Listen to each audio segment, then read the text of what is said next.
चाकू पूरा बांध दिया, सेलोटेप चेहरा पे लगा दिया। उसके बाद पूरा मेरा गलत काम किया।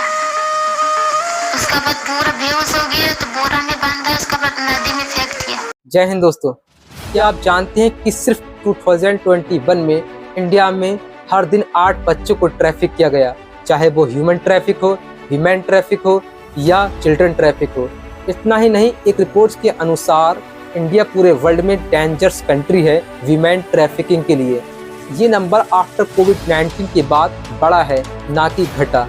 सिर्फ दिल्ली में 73.5% जंप किया है in child trafficking compare to last year. अगर हम चाइल्ड ट्रैफिकिंग की बात की जाए तो हमें लगता है कि किसी को किडनैप करके उसको ज़बरदस्ती काम करवाया जाता है, लेकिन इंडिया में ये बिल्कुल अपोजिट है। लेकिन बहुत कम लोग इस मुद्दे पर बात करते हैं। आइए आज की इस इम्पोर्टेंट वीडियो में समझते हैं कि ह्यूमन ट्रैफिकिंग क्या है और क्या है इसके पीछे का रीज़न। नेता टाइप आधा काम मत करो, सब्सक्राइब के साथ साथ बेल आइकॉन भी दबाओ।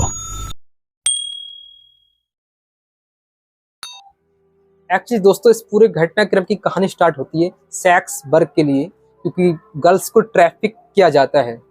लेकिन उससे पहले ये समझते हैं कि मानव तस्करी क्या है, what is the human traffic. अगर ह्यूमन ट्रैफिक या मानव तस्करी की बात की जाए तो ड्रग्स, आर्म्स, लेकिन ड्रग्स और आर्म्स सुनने में भी आता है, लेकिन सबसे बड़ी चीज़ है प्रोस्टिट्यूशंस, यानी कि वेश्यावृत्ति। ये इतनी बढ़ चुकी है कि पहले सुनने में आता था कि 12 से 14 या 14 से 16 साल की लड़कियों की तस्करी की जाती है, लेकिन आजकल तो 8 से 9 साल की लड़कियों की भी तस्करी की जा रही है।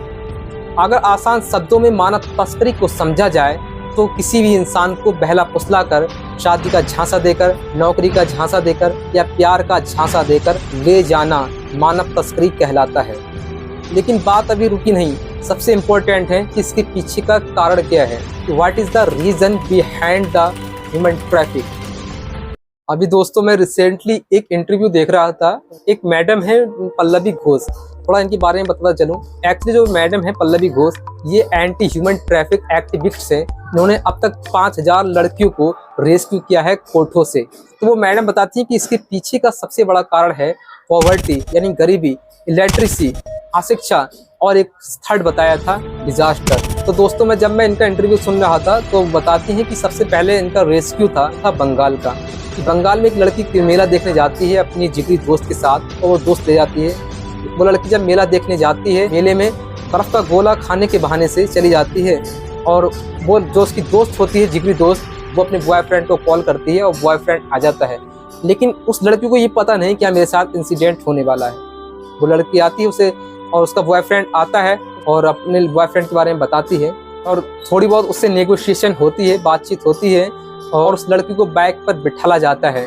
बीच में उस लड़की को बिठाकर वो गांव की टेढ़ी मेढ़ी स्ट्रीट होती है, जिगजैग, उस स्ट्रीट के द्वारा एक लोकल स्टेशन पर ले जाया जाता है। और ले जाने के बाद उस लोकल स्टेशन से सियालदा लाया जाता है, और सियालदा से डायरेक्ट दिल्ली, सियालदा है वो कोलकाता में पड़ता है, और उसको दिल्ली छोड़ दिया जाता है। अब सवाल ये उठता है, दिल्ली ले जाने के बाद उसका क्या होता है। तो मैडम बताती हैं दिल्ली ले जाकर उसको बेच दिया जाता है। आखिर कहाँ? तो बताती हैं मैडम, उस लड़की को GB road red light area में बेच दिया जाता है कोर्टों पर, और उस लड़की को जोर जबरदस्ती करके रखा भी जाता है कोर्टों पर। और वो मैडम एक और केस बताती हैं, वो जब मेरठ जाती हैं रेस्क्यू करने के लिए, तो वो किसी औरत से मिलती हैं जो कोठों पे होती हैं, मालकिन टाइप की होती हैं। तो उनसे बात करती हैं, मैडम आप ये काम क्यों करती हैं? तो वो औरत कहती है कि मैडम मेरी कहानी कुछ अलग है। तो वो थी क्या? तो बड़ी दर्दनाक कहानी बयान करती हैं। वो औरत बताती है कि वो नेपाल की रहने वाली है। जब वो आई थी तो 14 साल की थी, उसे किसी लड़के से प्यार हो गया, और जब प्यार हो गया उस लड़के ने उसको प्रेग्नेंट कर दिया, और प्रेग्नेंट करने के बाद वो दिल्ली आ जाते हैं, और दिल्ली कश्मीरी गेट पर छोड़ दिया जाता है। लेकिन वो उस हालत में थी जब उसका डिलीवरी का टाइम था, लेकिन वो लड़का छोड़कर चला जाता है और उसकी डिलीवरी होने वाली होती है। तो रेड लाइट्स एरिया के लोग कुछ फिरते रहते हैं वहाँ पर, तो वो मिलते हैं और कहते हैं, उससे क्या मालूम कि कौन है ये लोग। तो कहते हैं कि ठीक है हम आपकी डिलीवरी करा देंगे, लेकिन आपको उसके बदले कुछ करना पड़ेगा।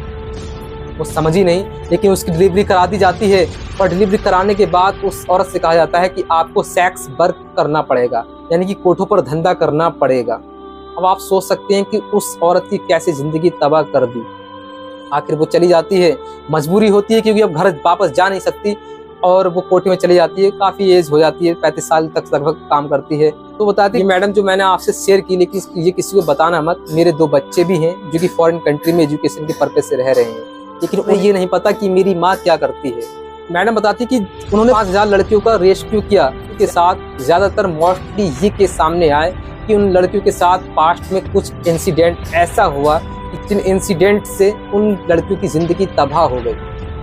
अब बात आती है चाइल्ड ट्रैफिकिंग। इलीगल जो प्रोसेस होती है मोस्टली उसका शिकार बच्चे होते हैं, चाहे उनको भीख मंगवाने के लिए मजबूर किया जाता है या फिर उनके साथ कोई ऐसा व्यवहार किया जाता है या फिर उनसे ड्रग्स की सप्लाई करवाई जाती है। शायद एक आपने मूवी भी देखी होगी, साउथ की मूवी है आई थिंक, कि उसमें बच्चों से भीख मंगवाई जाती है। उनके ठेकेदार कॉन्ट्रैक्टर होता है जो बच्चों की आंख में शीशा डालकर आंख खराब कर दी जाती है, हाथ काट दिया जाता है या फिर पैर तोड़ दिया जाता है और उनसे भीख मंगवाने के लिए मजबूर किया जाता है। लेकिन बात अभी रुकी नहीं, पास कुछ एसएसपी रिपोर्ट्स के आंकड़े हैं। एसएसपी की रिपोर्ट्स के अनुसार 2017 में सबसे ज़्यादा ह्यूमन ट्रैफिकिंग हुई वो है इंडिया में, और वो स्थान है इंडो नेपाल बॉर्डर। अब एक रिपोर्ट्स और है, UNFPA की रिपोर्ट्स है कि हर साल 7 लाख लोग पूरी दुनिया में ट्रैफिक किए जाते हैं और मोस्टली वो है वीमेन ट्रैफिक। लेकिन सवाल ये उठता है कि ह्यूमन ट्रैफिक को रोका कैसे जाए। जहाँ तक लगता है कि एक तो शिक्षा का अभाव है, लेकिन शिक्षा को तो बढ़ावा दिया जाए, लेकिन उसके साथ साथ कठोर से कठोर कानून भी बनाए जाएं इसके खिलाफ। अगर दोस्तों ये इंपॉर्टेंट वीडियो आपको पसंद आई हो तो इस वीडियो को लाइक, शेयर और सब्सक्राइब जरूर करें। Thanks for watching this video.